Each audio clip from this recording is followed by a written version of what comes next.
2014 కంటే ముందు కృష్ణా నదీ జలాలు అక్రమంగా ఆంధ్రప్రదేశ్కి ఏ విధంగా తరలించబడ్డవి, తెలంగాణ ఏర్పడి టిఆర్ఎస్ పార్టీ అధికారంలో వచ్చిన తర్వాత ఏ విధంగా ఎక్కువ అన్యాయం జరిగిందనే విషయాన్ని అంకెల ద్వారా, డేట్స్ ద్వారా మీ ముందు నిరూపిస్తున్నా. దయచేసి గమనించాలి.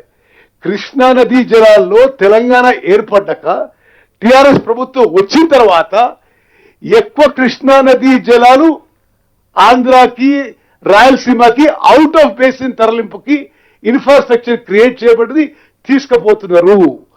ఉదాహరణకి మరి 2014 తర్వాత మలయాళ పంప్ హౌస్ వద్ద నీటిని 833 అడుగుల లెవెల్ వద్ద తీసుకునే ద్వారా సామర్థ్యం 3850 క్యూసెక్ల నుండి, గతంలో 2014 ముందు 3850 క్యూసెక్ ఉండే, ఆ తర్వాత 3850 క్యూసెక్ ని 6300 క్యూసెక్లకి పెంచారు.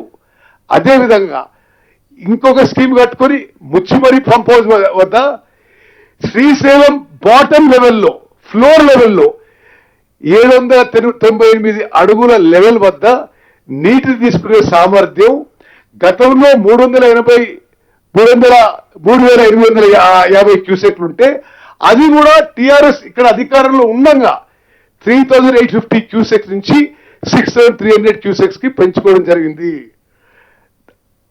దీనివల్ల హెచ్ఎన్ఎస్ఎస్ఎస్ ప్రాజెక్ట్ కి పెద్ద మొత్తంలో అంటే 12600 క్యూసెక్లు, అంటే ప్రతిరోజు కృష్ణా జలాలు అక్రమంగా రాయలసీమకి 1.09 టీఎంసీ నీటిని తీసుకునే సామర్థ్యాన్ని ఆంధ్రప్రదేశ్ ఏర్పరచుకుంది.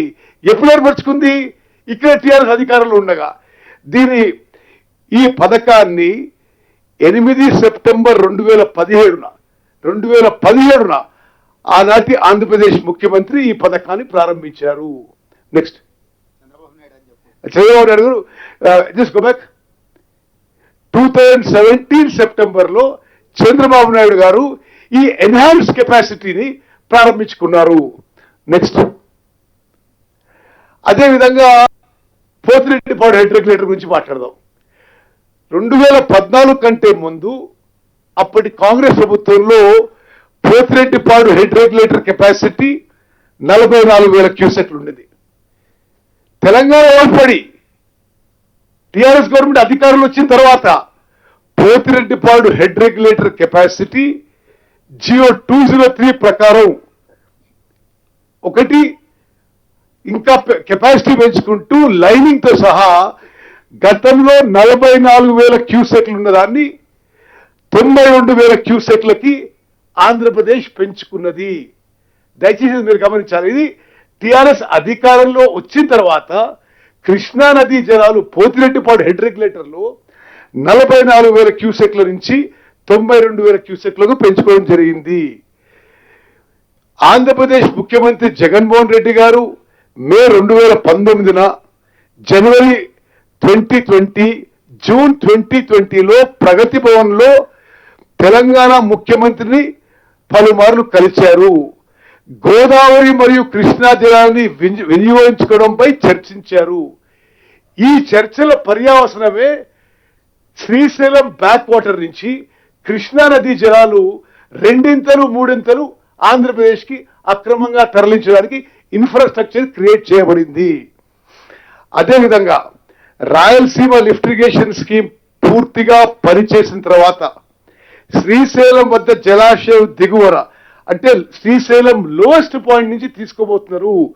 అంటే 797 అడుగుల లెవెల్లో తీసుకుపోతున్నారు. మరి మాన్సూన్స్ ఫస్ట్ ఫ్లోస్, మాన్సూన్స్ మొదలు కాగానే ఆంధ్రప్రదేశ్కి ఈ నీళ్లు పోతాయి. ఈ 797 లెవెల్ నుంచి ఇది శ్రీశైలం అండ్ నాగార్జున సాగర్ అవసరాలపై వినాశకరమైన ప్రభావాన్ని చూపుతుంది. ఈ రాయలసీమ లిఫ్ట్ పూర్తి స్థాయిలో ఫంక్షనింగ్ వచ్చిన తర్వాత శ్రీశైలంలో మనం ఏదైతే ప్రాజెక్టుల మీద ఆధారపడ్డామో నాగార్జున సాగర్ ఆయకట్టు పూర్తిగా ఎడారిగా మారిపోయే ప్రమాదం ఉంది.